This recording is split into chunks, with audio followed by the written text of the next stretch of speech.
Seja muito bem-vindo, seja muito bem-vinda. Eu sou a Lara Sellen, advogada, consultora sobre gestão legal, planejamento estratégico e sociedade de advogados há 25 anos. Sou sócia da Sellen Bertozzi Consultoria e autora de 18 obras sobre gestão legal. Esse é o programa Papo de Sócios dentro do podcast Áudio Legal no Spotify e do canal Mundo Jurídico do Futuro no YouTube, voltado para advogados e advogadas que querem saber mais sobre o funcionamento de bancas de advogados em todo o país. Nosso objetivo aqui é falar das transformações pelas quais passa a advocacia brasileira e os impactos para sócios e advogados.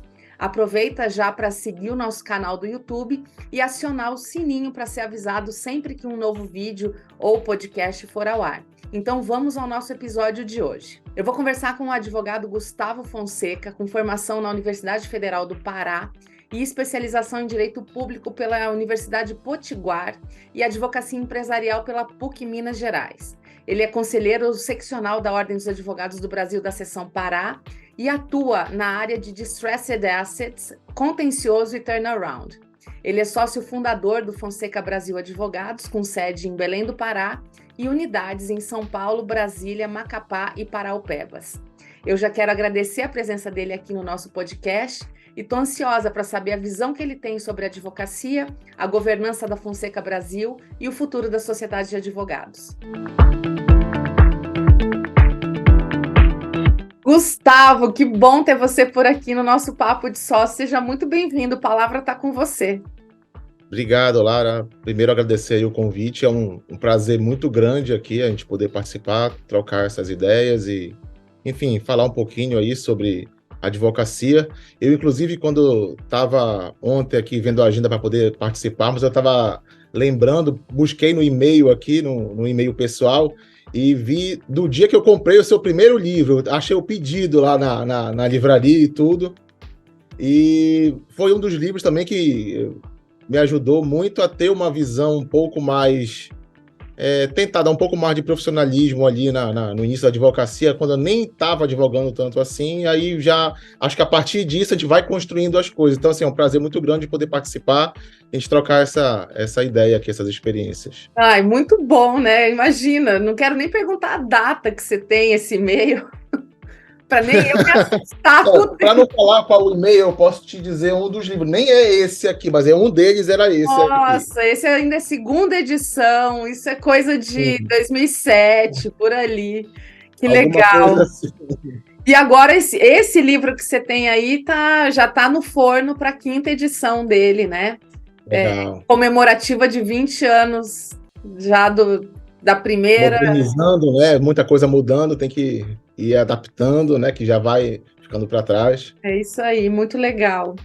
E aí, aqui no nosso Papo de Sócios, a ideia é a gente... Primeiro, as pessoas que eu já te conheço, a gente já sabe um pouco da vida do outro, né?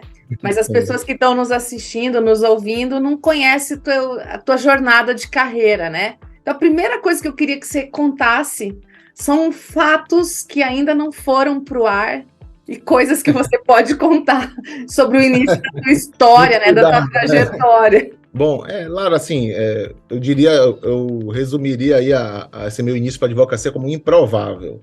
Eu não conhecia ninguém que era do meio da advocacia, não tem na família, amigos, assim, ninguém que tinha cursado direito, ido para carreira pública ou privada, nada, não tinha nem ideia do que seria.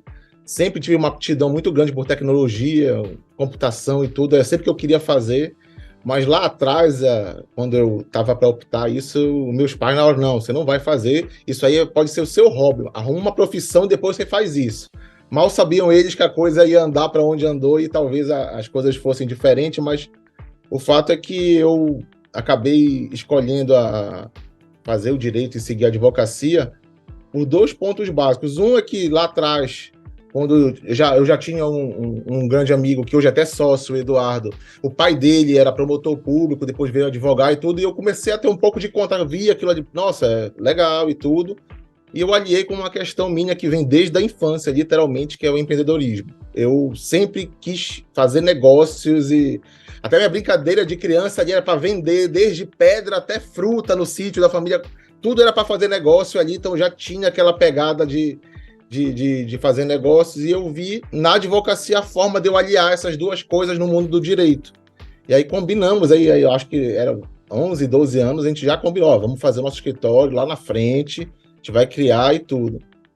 E aí eu, enfim, entrei na faculdade, fiz uma faculdade pública aqui no Pará, o UFPA, e como toda faculdade pública tem as suas dificuldades ali, mas o que eu fiz? Eu falei, não, tem greve no meio do caminho, era um momento muito complicado no nosso país, e eu falei, vou ter que pegar um estágio já no início para começar a mergulhar nisso.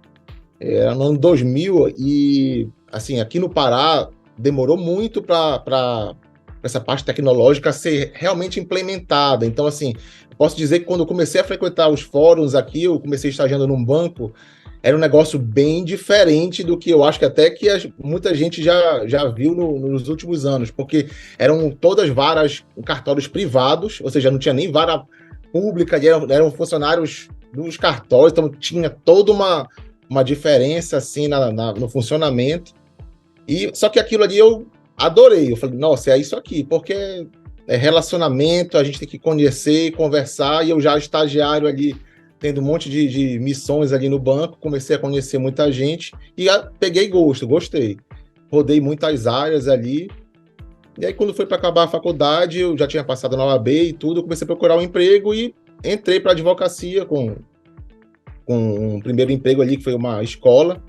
Uhum. E aí a gente começa a ver também as dificuldades, né? Assim, nossa, eu não queria que fosse por aqui, eu queria pensar isso aqui diferente, eu acho que é melhor assim e tudo, e a gente vai começando, ainda mais eu que tinha essa veia empreendedora, eu já queria fazer o meu, e aí tinha dado essa pausa no projeto, porque também o Eduardo, ele se formou, foi fazer mestrado em São Paulo, ficou morando um bom tempo para lá. Vocês estudaram juntos? Vocês chegaram a estudar juntos, você e Eduardo? Estudamos juntos, não na universidade, nós estudamos no colégio e tudo. Aí quando eu passei no UFPA, ele passou numa outra faculdade, e aí a coisa meio que deu uma esfriada. Sempre nós tínhamos, permaneceu a amizade, mas aquele projeto parecia que estava dormindo. E aí ele foi morar em São Paulo, já começou uma sociedade lá, e quando eu estava nesse emprego aqui, eu falei, não, eu vou montar o meu mesmo, não dá, eu vou pensar nisso. Aí foi aquela fase ali de maturação, daquele medo, né, de você largar tudo que você já está construindo ali para mergulhar no nada, não tinha absolutamente nada. Tinha quantos anos quando você tomou essa decisão? 22 anos, Lara, uns 22 anos ali, inexperiente demais, achando que era tudo muito mais simples do que de fato é. Mas que bom que eu não sabia de tudo, porque senão não teria coragem de fazer. E, assim, mergulhei no projeto novo, fundei o escritório com outras pessoas, enfim, a configuração já foi mudando ao longo do tempo. E com 2 anos de escritório, eu voltei a falar com o Eduardo. Falei, cara, volta para cá, sai do teu escritório, vem para cá, bora levar em frente o projeto. E aí ele veio e a gente, enfim, começou a brigar nessa luta diária da advocacia, né? Que legal. E aí vocês montaram o escritório com foco empresarial, já desde o início? Sim, desde o início. Assim, era muito focado no contencioso no início. Era um momento também assim, era a atuação aqui para o norte do Brasil, especificamente, era muito peculiar, porque, enfim, as despesas de deslocamento para cá eram terríveis, como hoje voltaram a ser depois da pandemia. Então, tinha muita necessidade de departamentos jurídicos, até de escritórios que acabavam fazendo parceria conosco, de precisar de uma atuação aqui. E o estado aqui também é muito grande, né? Então, assim, mais de 100 municípios e, assim, com distâncias, às vezes, de 1.000 e tantos quilômetros, às vezes, o acesso a barco. Então, começamos a perceber essa necessidade e criamos já desde o início um departamento que só fazia dar esse suporte para todo mundo lá. E acabava sendo um ponto de estabelecer contatos, às vezes de trazer clientes para o escritório, obviamente ali começando com aquele serviço muito menos sofisticado, né, mais para gerar aquele networking. E dali também a gente foi começando a entender como é que a coisa funcionava, ganhando corpo o escritório, e começamos a desenvolver a área empresarial do escritório, que já estava funcionando, mas com clientes muito menores. Afinal, já não bastasse não ter tradição na advocacia, ser pessoas jovens, que começou um escritório do nada ali, então era muito difícil alguém contratar a gente naquela época. Então tinha que ter essa rodagem, e com esses processos que vinham ali nessa remuneração menor, a gente começava a rodar mais pelo fórum, pelos tribunais e tudo, e começavam a ver, né, o nosso trabalho. E aí a coisa foi evoluindo. E o quanto que esse pensamento estratégico, né, de você olhar para o teu entorno e perceber as oportunidades que você tem, né? Às vezes, assim, a gente que já rodou o Brasil inteiro em regiões muito diferentes, parece que fica aquela coisa assim, nossa, eu estou aqui no norte do Brasil, em Belém do Pará, e aqui não tem muitas oportunidades se a gente comparar com outros lugares, né? Mas quando você identifica, peraí, mas tem empresas que precisam vir para cá, não tem como fazer esse trânsito o tempo todo de advogados, São Paulo, Belém, porque realmente é quase uma viagem internacional, né? Enfim, né? Você demora o mesmo tempo para ir para Belém ou mais do que para Santiago, do Chile, para Buenos Aires, né? Você tem mais ou menos a mesma correlação. E aí, identificar, sendo jovens, que vocês ainda não tinham todo o estofo, né, necessário para se colocar, porque hoje vocês são uma marca reconhecida no estado. Mas sim, isso pós quantos anos, né? Pelo menos 15, né?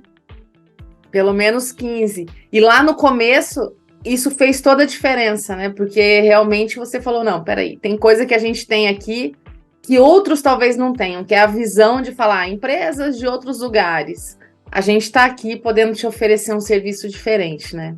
Nesse momento é interessante porque, como estava naquele período ali de difundir ainda mais a internet e de uma outra forma a informação começou a ficar mais acessível, eu lembro bem que tinham reuniões assim meio inimagináveis para mim, porque eu chegava para conversar com os gestores jurídicos, às vezes até com advogados, e explicava, não, isso aqui eu posso fazer para você, isso aqui é assim, essa cidade fica a 80 quilômetros de Belém e tudo, mas pera, como é que é? Aí começava a identificar que tinham, às vezes, correspondentes antigos, escritórios antigos que trabalhavam para eles, que diziam que aquele município tal ficava a 2.000 quilômetros da cidade e estava ganhando, cobrando muito ali há muito tempo, e era um choque aquilo ali. Eu falei, não, assim, aqui nós trabalhamos com a transparência, não vou poder dizer para você que é uma coisa diferente. Tem comarcas muito longe, mas não é o caso, e nem teria população para ter a demanda que você está dizendo que tem. Então, assim, então, assim, foi uma ruptura muito grande ali, a gente acabou ganhando um corpo grande nisso. Eu até passei um bom tempo focando em ampliar essa área, não porque a gente queria ser referência nisso, mas para ampliar a velocidade desse networking, desse desenvolvimento do escritório. Passei muito tempo ali superando a minha timidez natural de ter que sair daqui e, como nortista, que já tem todo o preconceito natural, que, enfim, é sabido por todos, e bater na porta, literalmente, dos departamentos jurídicos, escritórios de advocacia maiores, para oferecer esse serviço e poder ampliar isso. Então, assim, passei uns 2, 3 anos fazendo isso, pegando, às vezes, pessoas excelentes, outras mais difíceis e tudo, então, mas deu para ganhar estofo, como você falou também nesse É uma período, escola, né? É uma escola. Todo esse processo de você superar as suas próprias dificuldades, né? Você falou, eu sou tímido, então eu tenho que fazer visitas a empresas, mostrar coisas que são... E ainda mais na advocacia, que você está mostrando o intangível, né?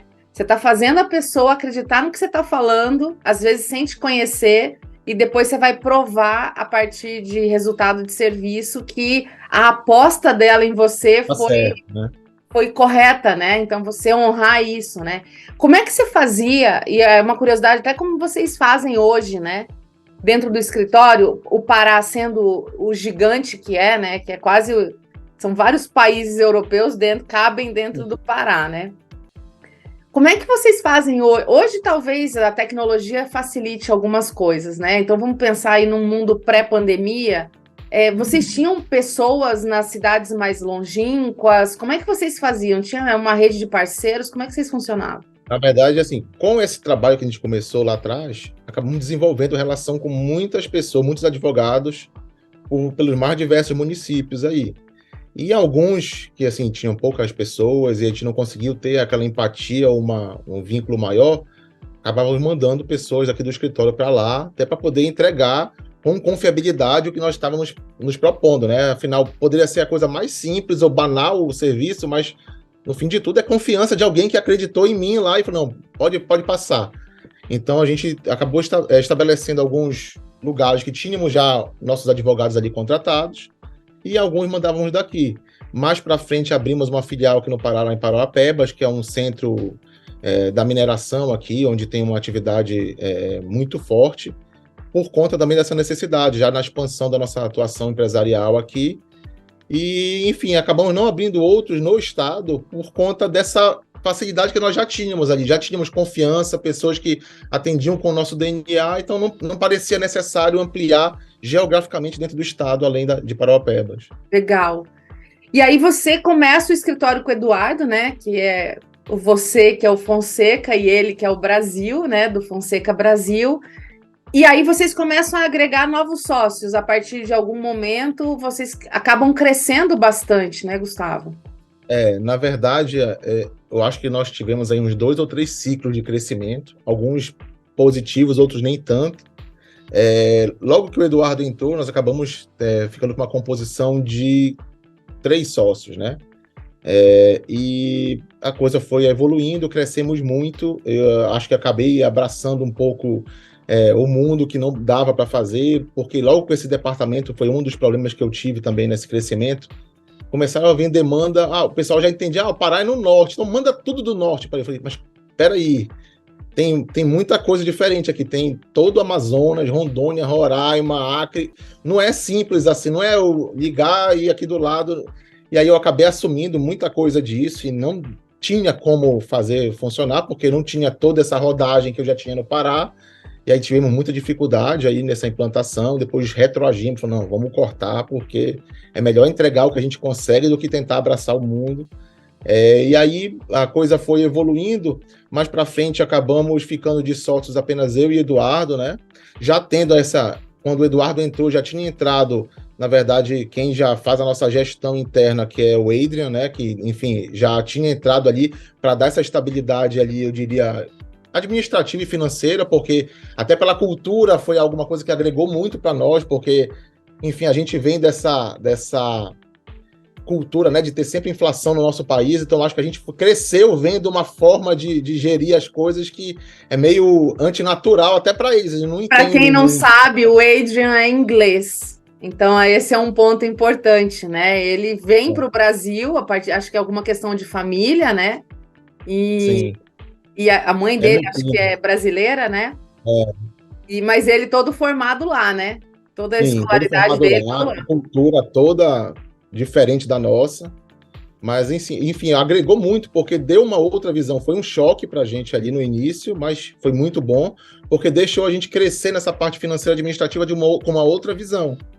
E com ele lá também foi bem legal, porque eu consegui, até então era eu que fazia tudo isso, e aí tinha que advogar, prospectar cliente e fazer todo o financeiro. Eu tinha 1 ou 2 funcionários que trabalhavam comigo nisso, mas a partir daí eu lembro que eu consegui ainda colocar outras coisas para agregar no escritório. Aí eu trouxe aquela minha aptidão tecnológica lá de trás, e junto com ele, a gente começou a criar os primeiros sistemas feitos lá em casa, que a gente já começou a botar no escritório. Então, nós tínhamos ideias, eu sabia mais ou menos como funcionava todo esse departamento aí de apoio para esses escritórios, departamentos jurídicos, eu já tinha ideia do que precisava. Então, eu ia desenhando as telas, o que a gente queria, funcionalidades, e ele pegava isso e tocava em frente com os programadores e tudo. Depois ele assumiu o projeto sozinho, desenvolveu muito mais. Hoje a gente já está, eu acho que até o final do ano a gente finaliza já um sistema muito mais robusto que vai permitir que a gente trabalhe todo o escritório lá dentro, desde a parte de RH, financeiro, até a operação jurídica como um todo, já atrelando tudo e crescendo desse DNA original nosso, sem ser aquela coisa pronta que a gente vai se adaptando. Então, assim, acho que vai ter um incremento também aí de facilidade de trabalho, de cultura muito maior. Não, muito legal. E uma das coisas que eu sempre pergunto, né, porque esse nosso papo de sócios é papo de sócios. As dificuldades, as estratégias, né? As tomadas de decisões com base em muita coragem, porque é isso, né?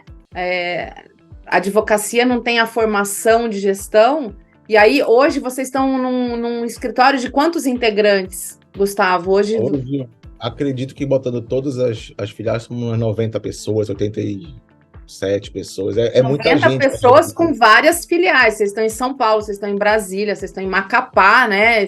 Vocês estão em Parauapebas.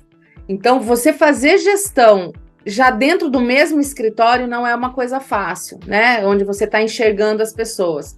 quando você ainda tem que contar com lugares tão diferentes, de culturas tão diferentes, né? Porque eu acredito que Macapá deva ser parecido, porém tem suas diferenças grandes, né? Da forma como vocês conduzem em Belém. E Brasília e São Paulo nem se fale, né? E aí uma das coisas que eu tenho conversado muito com clientes a esse respeito, da importância de, em algum momento, o escritório ter um CEO, né? Que é essa figura do Adrian, que é essa visão assim, ó, vai cuidar dessa parte com excelência, toma decisões legais aí, enfim, e deixa a gente cuidando de cliente e assunto técnico aqui, né? Isso foi realmente um divisor de águas para você. Mudou. E assim, como já tem um vínculo de confiança muito grande, até pela questão familiar com ele, o que é inclusive um contrassenso, porque no escritório é proibido ter qualquer pessoa da família, mas como ele veio antes até da conjectura A regra? ele tá excepcionado nisso. Mas assim, porque dá uma liberdade muito maior para a gente, dá uma segurança maior, e assim, é um contraponto, até pela questão da cultura, como eu falei, de a gente ter uma outra visão sobre o que a gente pensa. Às vezes a gente quer dar um passo ali, não, aqui não, vamos por outro lado, e dá uma liberdade muito grande para nós. Assim, honestamente, eu até falo para todo mundo, parece brincadeira, mas assim, tirando as reuniões de um eventual alinhamento, e que não são nem tão frequentes, porque eu mesmo não gosto, eu não sou muito do microgerenciamento, eu nem tenho ideia de como que está o financeiro, a gestão do escritório. Eu vou tocando meus projetos aqui, os clientes e tudo, não faço ideia de como é que tá por lá, porque eu sei que a coisa tá tranquila, que ele vai gerindo aquilo ali melhor do que eu poderia fazer e vai seguindo em frente.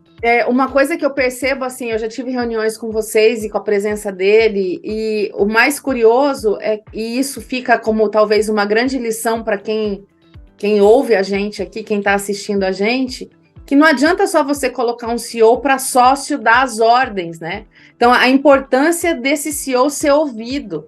Porque o que eu percebo na dinâmica de vocês é que ele tem tanta voz quanto quem está na linha de frente jurídica, né? Então, vocês discutem... Dependendo do assunto, ele tem mais, na verdade. Eu diria assim, quando o assunto já passou estamos cogitando um projeto tal, dentro da parte ali, sei lá, operacional, jurídica, ele sequer opina, ele fica talvez dando umas reflexões para nós, mas chegou na parte, não, vamos botar em execução, é viável, como é que está o orçamento? Ele nem deixa, se não for para enquadrar ali, né, nem vai, e todo mundo aceita aquilo.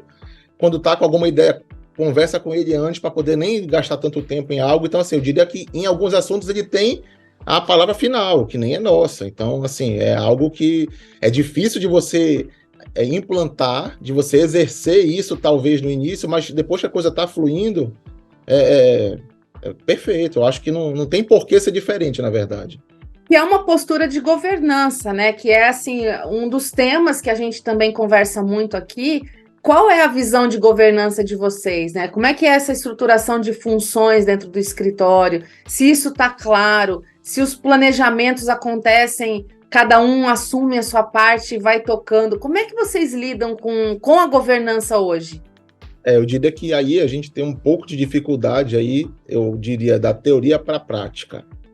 Nós, lá atrás, fizemos, inclusive, assim, acordos de sócio, definindo funções e tudo, só que a dinâmica do dia a dia, ela vai mudando. Então, por exemplo, eu estava responsável, creio eu, nesse acordo de sócio de uns 3, 4 anos atrás, por algumas áreas, entre elas a parte comercial e marketing do escritório.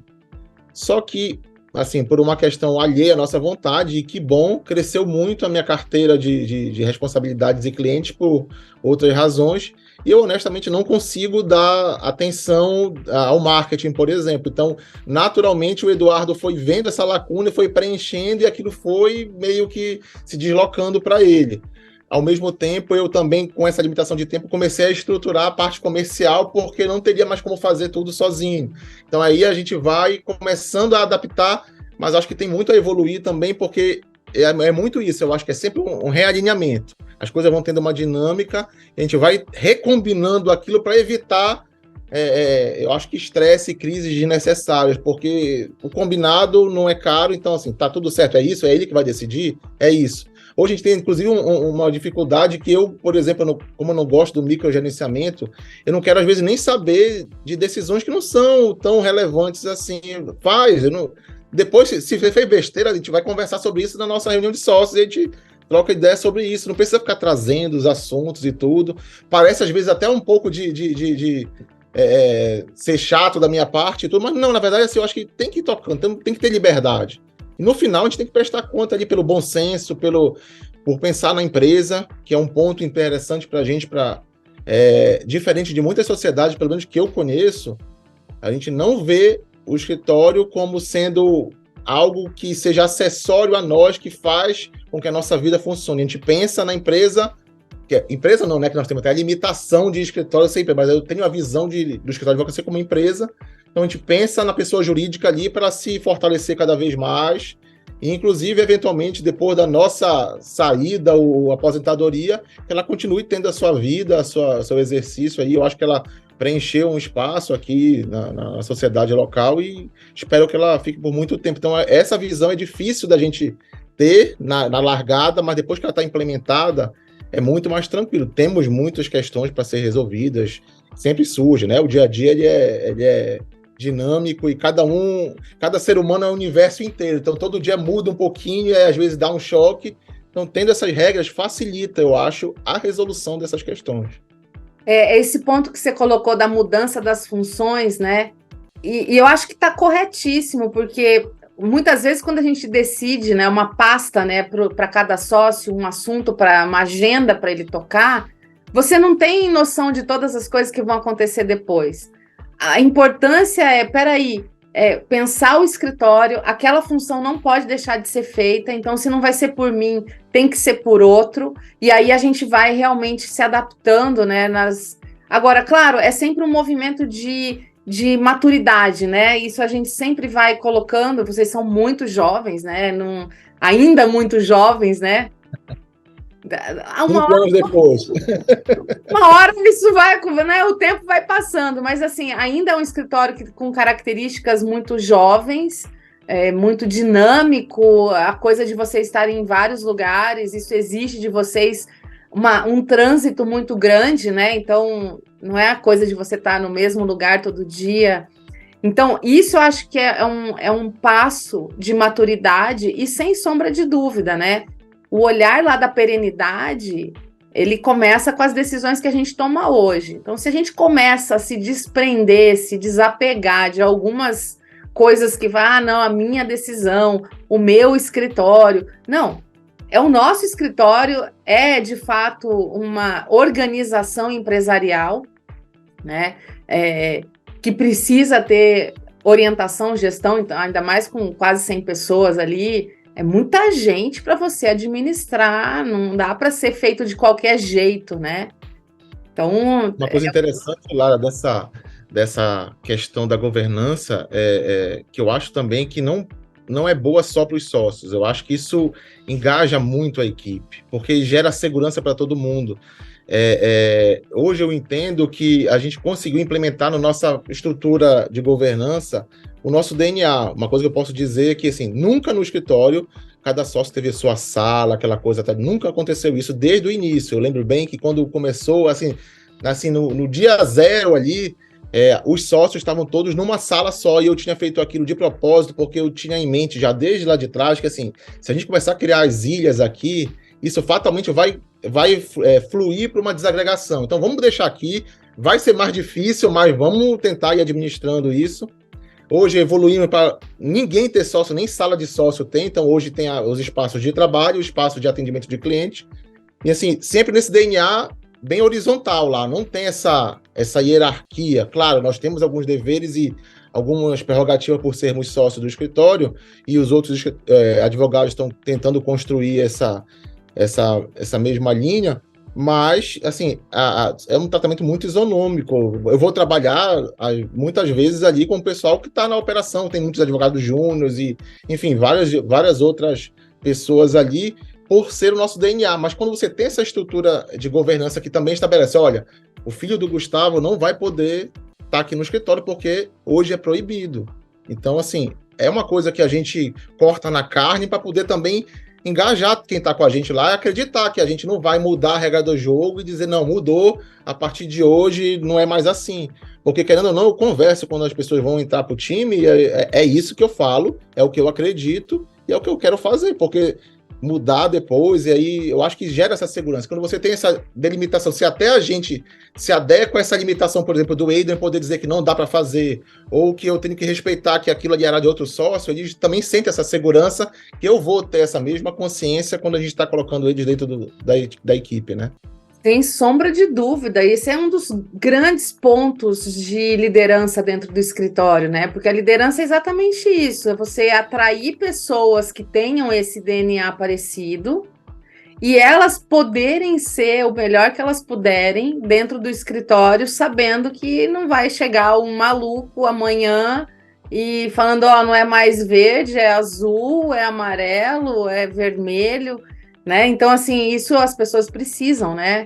Ainda mais que quando você pega um universo de 100 pessoas, vamos colocar assim, nem todas elas vão querer estar na posição de sócios, elas vão querer fazer a sua vida profissional ali, e lógico, por mais que hoje a gente esteja vivendo um momento de uma geração mais jovem, que é mais dinâmica, que quer coisas diferentes e tal, o tempo todo, uma hora isso tem um limite, né? Porque as pessoas querem ficar, querem criar raízes, criar laços dentro do seu trabalho, né? Então, a coisa da postura da liderança ela é fundamental para você ter engajamento, para você ter pessoas que respeitam o escritório, que respeitam os sócios, e as regras, obviamente, estão dentro desse pacote, né?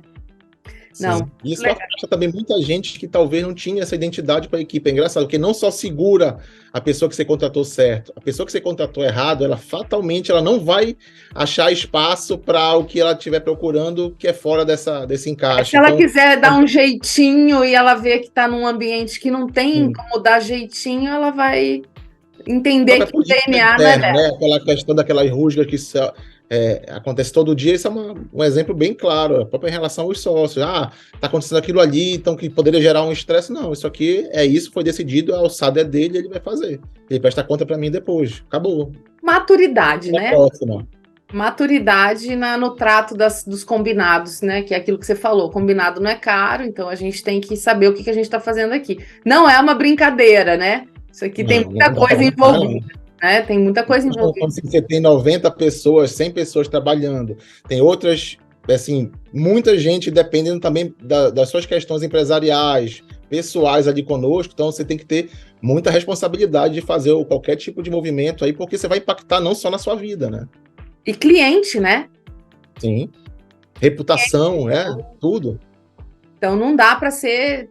Então, assim, o ponto da governança ele é muito, muito importante, né? E assim, já encaminhando para o terço final da nossa conversa aqui, que a gente poderia ficar falando horas aqui, né?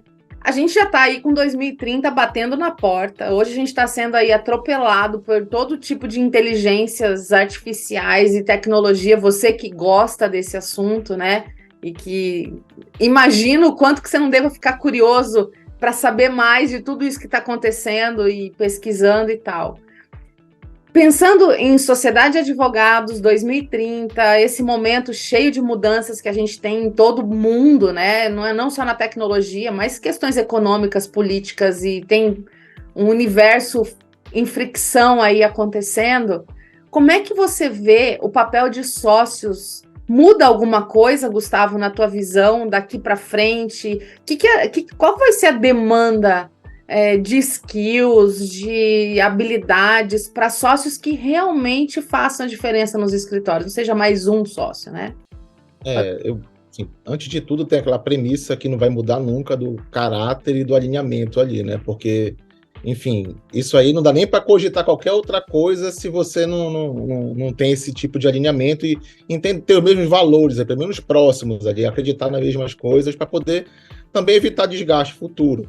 Mas com essa mudança aí, eu estava até pensando sobre isso que você estava falando, eu lembro que lá para 2011, 2012, a nossa preocupação no mercado, eu lembro de uma palestra do professor José Eduardo Faria, da USP, que ele estava falando muito sobre a internacionalização de escritórios vindo para o Brasil e que aquilo aí poderia ser uma questão muito complicada para os escritórios. Eu nunca me preocupei muito com aquilo que eu teria que crescer o escritório. Foi, inclusive, um dos gatilhos que me fez a tentar acelerar ali o crescimento para proteger o escritório da investida dos escritórios estrangeiros que estariam vindo para o Brasil e tudo. Isso, obviamente, mudou. O mercado foi se consolidando mais. A própria OAB atuou muito nisso.